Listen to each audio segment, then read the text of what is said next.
আসসালামু আলাইকুম, welcome to my new blog. সবাইকে জানাই রমাদান মোবারক। দেখতে দেখতে আরেকটা বছরের রোজা চলেই আসলো। এবারে রোজাগুলা কিন্তু আলহামদুলিল্লাহ অনেক আরামে কাটতেছে। তো আমি সকাল সকাল আমার মেয়েকে নিয়ে আমি স্কুলে চলে আসছি।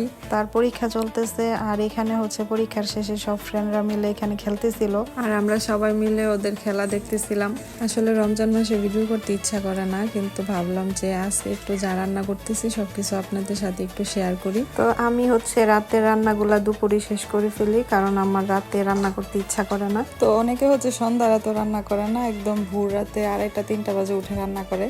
তো এত রাতে রান্নাটা আমার কাছে একটু ঝামেলা মনে হয়, যার কারণে হচ্ছে আমি দুপুরে সবকিছু শেষ করে ফেলি। তারপর হচ্ছে ইফতারের যে আইটেমগুলো আমি সবকিছু রেডি করতেছিলাম।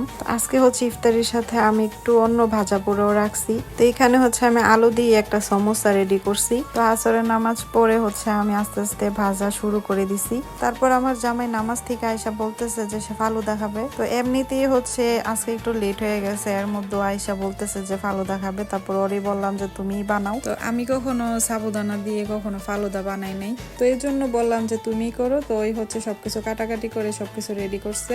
তো অনেকে বলে কি যে রমজান মাসে ভাজা পোড়া বেশি খাইলে গ্যাস্ট্রিক হয়। আমার কাছে তো রমজান মাসে মনে করেন ভাজা পোড়া ছাড়া আমার চলেই না। আর রমজান মাসে যদি ভাজা পোড়া না খাওয়া হয় তাহলে আর কখন খাওয়া হবে বলেন। তো আমি চেষ্টা করি যে প্রত্যেক দিনই অল্প হইলো মানে আমি একটু ভাজা পোড়া করার জন্য, কারণ আমি ভাজা পোড়া ছাড়া আমি ইফতার করতে পারি না। আর আমার এই মাখা তো অনেক পছন্দ। আর অনেকে হচ্ছে মাখার মধ্যে মিষ্টি দিতে চায় না, আর মিষ্টি ছাড়া আমার ইফতারই চলে না। তো যাই হোক, আজকে ব্লগটা এখানেই শেষ করতেছি। দেখা হবে নেক্সট কোনো ভিডিওতে। পর্যন্ত সবাই ভালো থাকবেন। আল্লাহ হাফেজ।